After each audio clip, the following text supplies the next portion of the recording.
6:13 on your Sunday morning. Metro Police Chief Randy Taylor and several members of IMPD's top brass talked overnight about the violence they've seen. Yeah, we played a little bit of it for you earlier here on Sunrise, but we wanted to give you a little more perspective about what they saw last night. Take a look.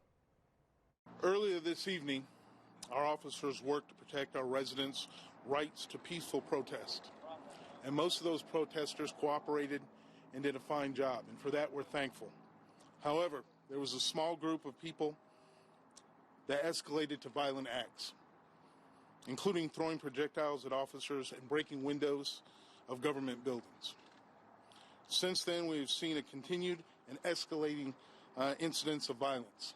This includes shootings, or shots fired, and loss of life.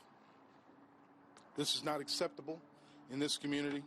This behavior will not be tolerated by the IMPD. We're asking that residents who do not live in the downtown area to go home.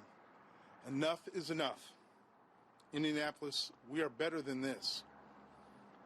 Downtown is not safe at this time. Residents who do not live in the downtown area, we're asking to please vacate the area. For questions, reference our operational stance and what we're doing, I will turn the mic over to Deputy Chief Josh Barker.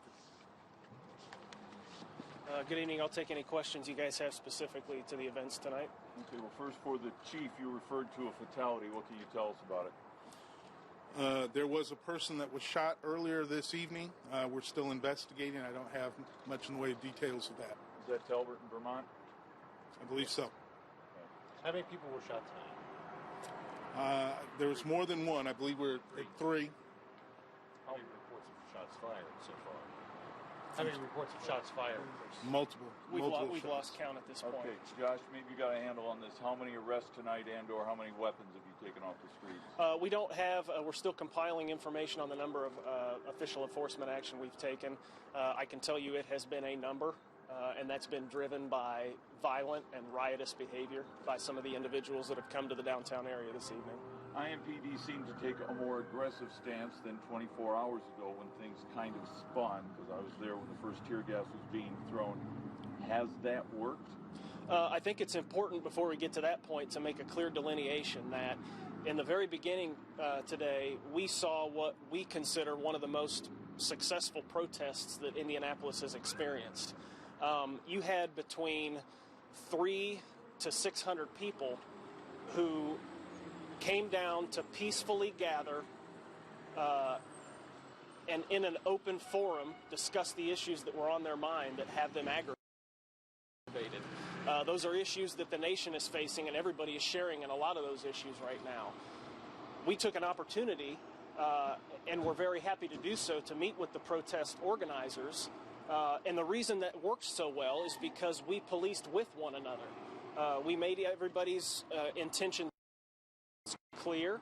The organizers provided us what their plan was, and I want everybody to be very clear that until things escalated at the city-county building this evening, law enforcement had a hands-off approach. We were nowhere near the peaceful protests that occurred.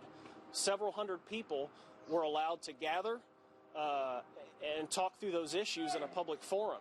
We even provided them traffic control to allow them to move freely about the downtown area. And that protest went off without an issue. Unfortunately, as the chief alluded to, there were several people down here that had no intention to protest. Their intention was to riot. And when they culminated in front of the city-county building on Market Street, they made those intentions very well known. And I know a lot of people, Ben, have been asking us if we know if these people are from Indiana or if they're from other states and just came in. And IMPD says at this time it's not clear whether they're from here or came in from out of town. But they were talking to Dustin last night, and he basically had asked them, you know, what was the difference between Friday night and Saturday night? So they said the number of people causing damage Saturday night, which would have been last night, doubled compared to Friday night.